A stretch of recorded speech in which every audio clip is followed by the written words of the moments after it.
Operation ಸಿಂಧೂರ ನಡೆಸಿದ ಬಳಿಕ ಭಾರತ ಹಾಗೂ ಪಾಕಿಸ್ತಾನ ನಡುವೆ ಯುದ್ಧ ಪರಿಸ್ಥಿತಿ ಉಂಟಾಗಿದೆ.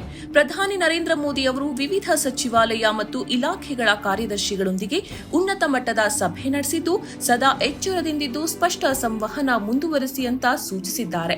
ಈ ಮೂಲಕ ಪಾಕ್ ವಿರುದ್ಧದ ಪ್ರತೀಕಾರ ಇನ್ನೂ ಮುಗ್ದಿಲ್ಲ ಅಂತ ಪರೋಕ್ಷವಾಗಿ ಹೇಳಿದ್ದಾರೆ.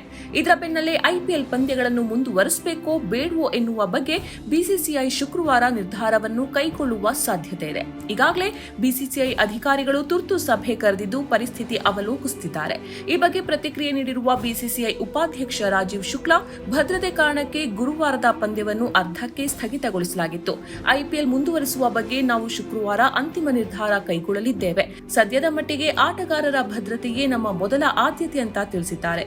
ಐಪಿಎಲ್ ಮುಖ್ಯಸ್ಥ ಅರುಣ್ ಧುಮಾಲ್ ಕೂಡ ಪ್ರತಿಕ್ರಿಯೆಯನ್ನ ನೀಡಿದ್ದು, ಕೇಂದ್ರ ಸರ್ಕಾರದಿಂದ ಯಾವುದೇ ನಿರ್ದೇಶನ ಬಂದಿಲ್ಲ, ಪರಿಸ್ಥಿತಿ ಅವಲೋಕಿಸಿ ನಿರ್ಧಾರವನ್ನ ಕೈಗೊಳ್ಳಲಿದ್ದೇವೆ ಅಂತ ಹೇಳಿದ್ದಾರೆ. ಶುಕ್ರವಾರ ಲಕ್ನೋದಲ್ಲಿ ಆರ್ಸಿಬಿ ಮತ್ತು ಲಕ್ನೋ ನಡುವಿನ ಪಂದ್ಯ ನಡೆಯುವುದು ಅನುಮಾನ ಎನ್ನಲಾಗಿದೆ. ಸಾಮಾಜಿಕ ಜಾಲತಾಣಗಳಲ್ಲೂ ಕ್ರೀಡಾ ಪ್ರೇಮಿಗಳು ಐಪಿಎಲ್ ಸ್ಥಗಿತಗೊಳಿಸಲು ಒತ್ತಾಯಿಸುತ್ತಿದ್ದಾರೆ.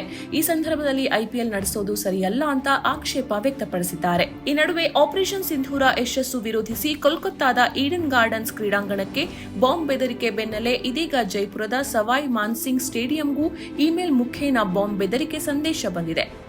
ಮೇ 16ರಂದು ಈ ಮೈದಾನದಲ್ಲಿ ರಾಜಸ್ಥಾನ ರಾಯಲ್ಸ್ ಮತ್ತು ಪಂಜಾಬ್ ಕಿಂಗ್ಸ್ ನಡುವೆ ಐಪಿಎಲ್ ಪಂದ್ಯ ನಿಗದಿಯಾಗಿದೆ. ಅದಕ್ಕೂ ಮುನ್ನ ಬೆದರಿಕೆ ಬಂದಿದೆ. ಬೆದರಿಕೆ ಬೆನ್ನಲ್ಲೇ ಪೊಲೀಸರು ಮತ್ತು ಬಾಂಬ್ ನಿಷ್ಕ್ರಿಯದ ದಳ ಭೇಟಿ ನೀಡಿ ಪರಿಶೀಲನೆ ನಡೆಸಿದ್ದು, ಅನುಮಾನಾಸ್ಪದ ವಸ್ತುಗಳು ಪತ್ತೆಯಾಗಿಲ್ಲ. ಇಮೇಲ್ ವಿಳಾಸ ಪತ್ತೆಗಾಗಿ ತನಿಖೆ ಮುಂದುವರೆದಿದೆ. ಬಂದಿರುವ ಬೆದರಿಕೆ ಇಮೇಲ್ ಸಂದೇಶದಲ್ಲಿ ಆಪರೇಷನ್ ಸಿಂಧೂರದ ಯಶಸ್ಸಿನ ಕಾರಣಕ್ಕಾಗಿ ಸ್ಟೇಡಿಯಂನಲ್ಲಿ ಬಾಂಬ್ ಸ್ಫೋಟಿಸುತ್ತೇವೆ, ನಿಮ್ಮಿಂದ ಸಾಧ್ಯವಾದರೆ ಎಲ್ಲರನ್ನೂ ಉಳಿಸಿಕೊಳ್ಳಿ ಅಂತ ಬರೆದಿತ್ತು. ಐಪಿಎಲ್ ಪಂದ್ಯ ಅರ್ಧಕ್ಕೆ ರದ್ದು. ಭಾರತ ಹಾಗೂ ಪಾಕಿಸ್ತಾನ ನಡುವೆ ಯುದ್ಧ ಪರಿಸ್ಥಿತಿ ತಲೆದೂರುವ ಬೆನ್ನಲ್ಲೇ ಗುರುವಾರ ಹಿಮಾಚಲ ಪ್ರದೇಶದ ಧರ್ಮಶಾಲಾ ಕ್ರೀಡಾಂಗಣದಲ್ಲಿ ನಡೀತಾ ಇದ್ದ ಐಪಿಎಲ್ ಪಂದ್ಯ ಅರ್ಧದಲ್ಲೇ ಸ್ಥಗಿತಗೊಳಿಸಲಾಯಿತು. ಭಾರತೀಯ ಸೇನೆಯ ಸೂಚನೆ ಮೇರೆಗೆ ಪಂದ್ಯ ರದ್ದುಗೊಳಿಸಲಾಯಿತು. ಸೇನೆಯ ಸೂಚನೆ ಹಿನ್ನೆಲೆಯಲ್ಲಿ ಪಂದ್ಯ ಸ್ಥಗಿತಗೊಂಡ ಕೆಲ ನಿಮಿಷಗಳಲ್ಲೇ ಕ್ರೀಡಾಂಗಣವನ್ನು ಖಾಲಿ ಮಾಡಲಾಯಿತು. ಭದ್ರತಾ ಸಿಬ್ಬಂದಿ ಸ್ಟ್ಯಾಂಡ್ಗೆ ಆಗಮಿಸಿ ಪ್ರೇಕ್ಷಕರನ್ನು ಹೊರಹೋಗೋದಕ್ಕೆ ಸೂಚಿಸಿದರು. ಆಟಗಾರರು, ಕೋಚ್, ಸಹಾಯಕ ಸಿಬ್ಬಂದಿ, ಫ್ರಾಂಚೈಸಿಗಳ ಮಾಲೀಕರು, ಪ್ರಾಯೋಜಕರು, ಮೈದಾನ ಸಿಬ್ಬಂದಿಗಳನ್ನು ಸ್ಥಳಾಂತರಿಸಲು ಬಿಸಿಸಿಐ ವಿಶೇಷ ರೈಲು ಸಜ್ಜುಗೊಳಿಸಿದೆ. ಶುಕ್ರವಾರ ಅವರನ್ನು ಸ್ಥಳಾಂತರಿಸಲಾಗುತ್ತೆ.